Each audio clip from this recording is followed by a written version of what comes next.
Good morning, students. Yesterday, I have taught you grammar. In grammar, we have seen parts of speech.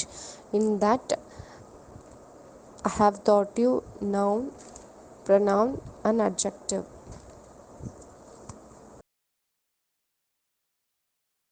Okay students, நம்ம இப்போ போர்ஷனுக்குள்ளே போகலாமா? இப்போ actually நேற்று நான் எடுத்தது பார்த்தா கிராமர் இல்லையா? கிராமரில் பார்ட்ஸ் ஆஃப் ஸ்பீச் இல்லையா? அந்த பார்ட்ஸ் ஆஃப் ஸ்பீச்சுங்கிறத வந்து நான் எது கூட கம்பேர் பண்ணியிருந்தேன் அப்படின்னா நம்மளுடைய பாடியினுடைய பார்ட்ஸோட கம்பேர் பண்ணியிருந்தேன். ஏன்னா இங்கிலீஷில் உள்ள பார்ட்ஸ் அவ்வளோ இம்பார்ட்டண்ட். இப்போ நம்ம உடம்புல ஏதாவது ஒரு பார்ட்டு நம்மளை விட்டு போயிடுச்சு, இல்லை அது செயலிழந்து போச்சு அப்படின்னா நம்மளுடைய செயல்பாட்டில் ஏதாவது ஒரு மைனஸ் வரும். சரியா? அதே மாதிரி இங்கிலீஷ்லேயும் அதனுடைய பார்ட்ஸில் ஏதாவது ஒன்று மிஸ் ஆனாலும் சரி, அதனுடைய டோட்டல் மீனிங்கும் என்ன ஆகிடும்? கொலாப்ஸ் ஆகிடும். ஸோ நமக்கு வந்து ஃபஸ்ட்டு இங்கிலீஷினுடைய பார்ட்ஸ் என்னென்ன அப்படின்னு தெரிஞ்சால் தான் ஒரு சென்டென்ஸில் என்னென்ன இருக்கணும், என்னென்ன இருக்கக்கூடாது அப்படிங்கிற ஃபார்மேட்லாம் நமக்கு தெரியும்.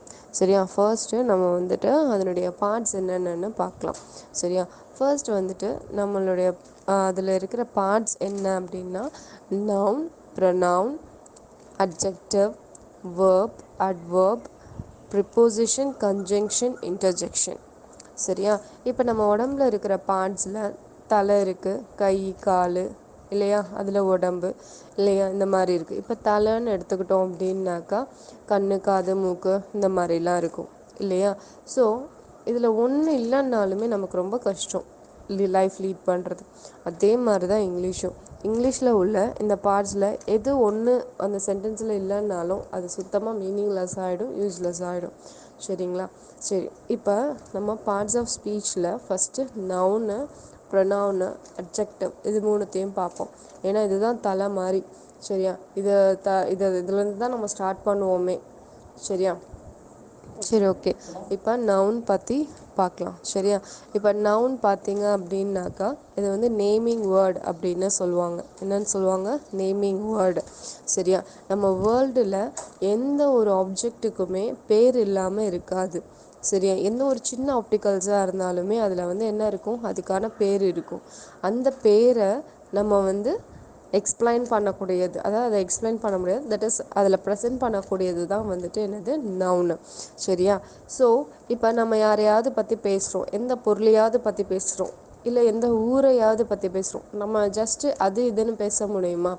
எடுத்தோடனே நம்ம என்ன பேசுகிறோம்? சென்னை, திருச்சி, தமிழ்நாடு அப்படின்ற மாதிரி பேச ஆரம்பிப்போம். இல்லை பக்கத்தில் இருக்கிறவங்கள பற்றியோ ஃப்ரெண்ட்ஸை பற்றியோ பேசணுன்னா நம்ம பேரை சொல்லி கூப்பிடுவோம். ராம், சீதா அந்த மாதிரி நம்ம வந்து பேரை சொல்லி கூப்பிடுவோம் இல்லையா? அதை அவங்க அப்படி தான் பேரை சொல்லி தான் நம்ம ஆரம்பிப்போமே இல்லையா? ஸோ இந்த மாதிரியான பேரை சொல்லி குறிப்பிடக்கூடியது தான் வந்துட்டு என்னது? நவுன். சரியா? நேம்ஸ் மட்டும்தான். சரியா? ஸோ இந்த வேர்ல்டில் இருக்கிற அத்தனைத்துக்குமே நம்மளுக்கு நேம்ஸ் இருக்குது. அந்த எல்லாத்துக்குமே அந்த நேம்ஸை வச்சு நம்ம பேசக்கூடியது. ஸ்டார்டிங் அந்த நேம்ஸை வச்சு தான் நம்ம ஸ்டார்ட் பண்ணுவோமே. சரியா? அந்த சென்டென்ஸில் ஃபஸ்ட்டு நேம் தான் இருக்கும். சரியா? ஸோ அதுதான் வந்துட்டு நவுன். சரியா? இப்போ அந்த நவுனுக்கு பக்கத்தில் அடுத்த ஆப்ஜெக்ட் பார்ட்ஸ் என்ன அப்படின்னு பார்த்தாக்கா ப்ரொனவுன். ஸோ இங்கிலீஷில் இந்த ப்ரொனவுன் வந்துட்டு பெஸ்ட்டான ரோல் பண்ணுது. அதே சமயம் அதுக்கு நிறைய டிவிஷன்ஸ் இருக்குது. சரியா? ஸோ இப்போ இந்த ப்ரோ நவுன் அப்படின்னா என்னன்னாக்கா இன்ஸ்டெட் ஆஃப் நவுன் அப்படின்னா என்னது? நவுனுக்கு பதிலாக வரக்கூடியது. இப்போ ஏன் அதை நவுனுக்கு பதிலாக வரக்கூடியது அப்படின்னு பார்த்தா நான் உங்களுக்கு எக்ஸாம்பிள் கொடுத்துருப்பேன், அது உங்களுக்கு தெரிஞ்சிருக்கும் பார்த்துருந்தீங்கன்னா.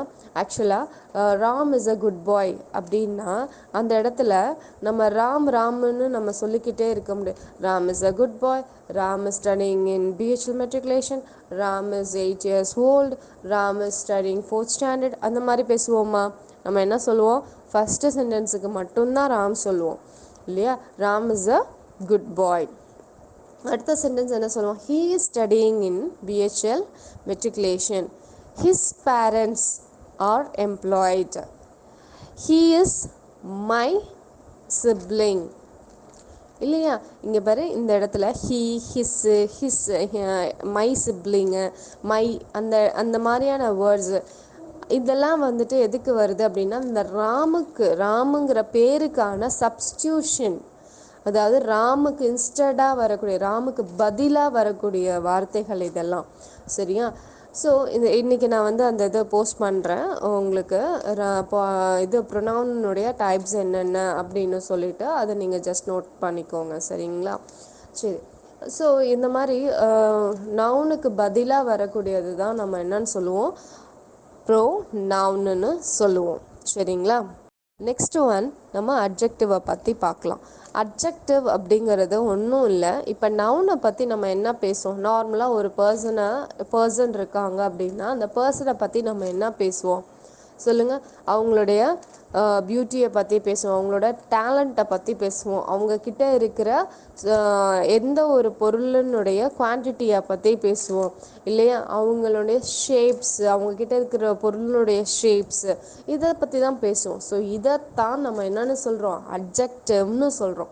என்னென்னா adjective explains about the quantity, quality, shape and size of the noun. என்னது? அட்ஜெக்டிவ். திரும்ப நல்லா ஞாபகம் வச்சுக்கோங்க. Adjective explains the quality, quantity, shape, size of the noun. ஓகேவா? The Chennai is the big city, metro city அப்படின்னு நம்ம சொல்கிறோம் அப்படின்னா அந்த இடத்துல மெட்ரோ சிட்டி, பிக் சிட்டி அப்படிங்கிறது தான் வந்துட்டு அட்ஜெக்டிவ். ஏன்னா சென்னையை பற்றி நம்ம எக்ஸ்பிளைன் பண்ணுறோம், அது எவ்வளோ பெருசு, அதனுடைய சைஸை வந்து மெட்ரோ அப்படின்னு சொல்லிட்டு நம்ம வந்து எக்ஸ்பிளைன் பண்ணுறோம். சரிங்களா? இப்போ BHEL is the best company in our India அப்படின்னு நம்ம போட்டோன்னா தி பெஸ்ட்டுன்னு இருக்கு இல்லையா, அதனுடைய குவாலிட்டியை பற்றி சொல்கிறோம். அதுதான் பெஸ்ட், அதை தவிர வேறு எதுவுமே பெஸ்ட் இல்லை அப்படிங்கிற அளவுக்கு நம்ம என்ன சொல்கிறோம், தி பெஸ்ட் அப்படின்னு அந்த வார்த்தையை நம்ம யூஸ் பண்ணோம். ஸோ குவாலிட்டி எக்ஸ்பிளைன் பண்ணுறோம். இப்போ பெல்லுங்கிறது வந்து ஒரு நவுனு, சென்னைங்கிறது வந்துட்டு ஒரு நவுனு, அது வந்து ஒரு பிளேஸோட பேர், இது ஒரு கம்பெனியோட பேர். சரியா? ராம் இஸ் அ குட் பாய், இந்த இடத்துல குட் பாய்ங்கிறது குவாலிட்டியை குறிக்கக்கூடியது.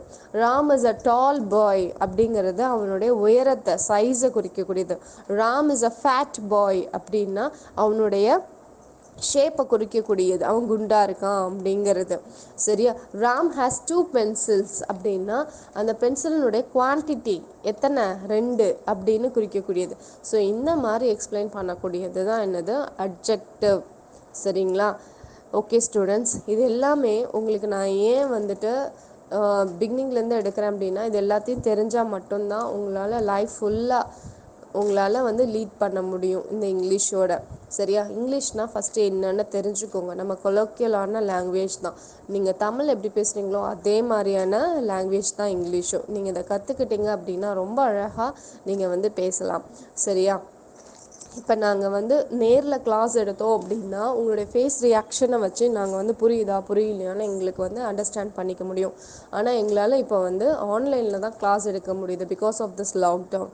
Okay, so students please cooperate us and just listen to the words and listen to the works what we are giving you.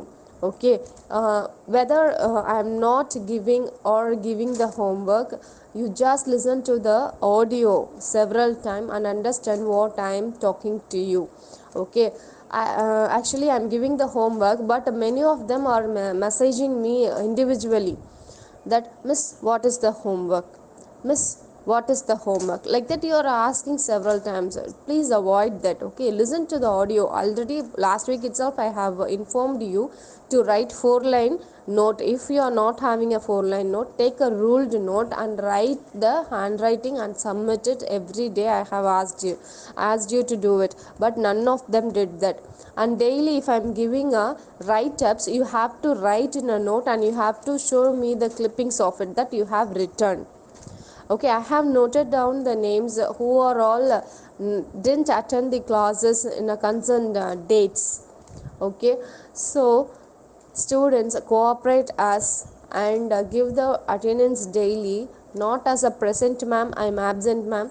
You must give the attendance about the classes, what you have understood and what you have unable to understand and what we have to do for you, like that you have to give a suggestions like that. Okay, and students try to understand English, then only you can understand other 4 subjects.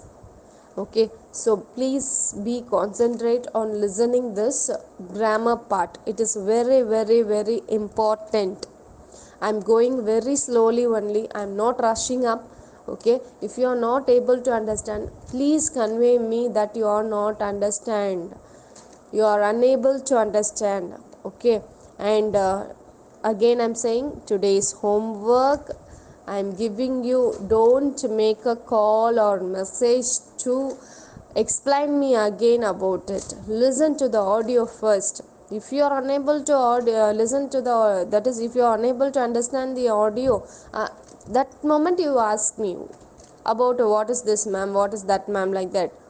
Okay, unnecessarily please avoid the calls, and don't remind the teachers that your class is now. Okay, actually teacher knows when they are class and when they have to post. Okay, so avoid such a cases, because they may doing the work for your online classes. That time if you call, in the sense it gives a big drawback. Okay, avoid such a cases. Okay, okay ma. Now what you have to do is daily you have to post me the handwriting. Okay, and if I am giving the write-ups, you have to write in a note. I have asked you to put a separate note for grammar, is it, and I am giving a write-ups daily, so you have to do that. You have to write that and you have to show the clippings of it. Okay, and students, today's homework for you is you have to write the names of the things around you. Okay, and to the friends, whatever it may be, that is names of the place, things, human beings, animals, like that you have to write and you have to show the clippings of it. It may be within 50 or above 50, it may be. Okay, you can write. And I have given you the pronoun, take it down and just take a shot and send it to me. Okay, and another thing, um, you can write the adjective also. Okay, so that I can understand how much you have understood this class. Okay, so what you have to write as a homework, you have to write the noun around you. Okay, write the names. Okay, names of the person, animal, things and place. Okay, and you have to write the clipping what I have shown you, that is pronoun. Okay, and then what you have to do, you have to write the adjective. Okay, that is any examples of the adjective. I have given you all the examples for the adjective, and I have given you the clippings also, so that from that you can take it and you can use it. And give me the some adjective. It must be within 10. Okay, 10 adjectives I need, so that I can understand, that I can be satisfied that you have understood or not. Okay, okay, okay students, thank you to all.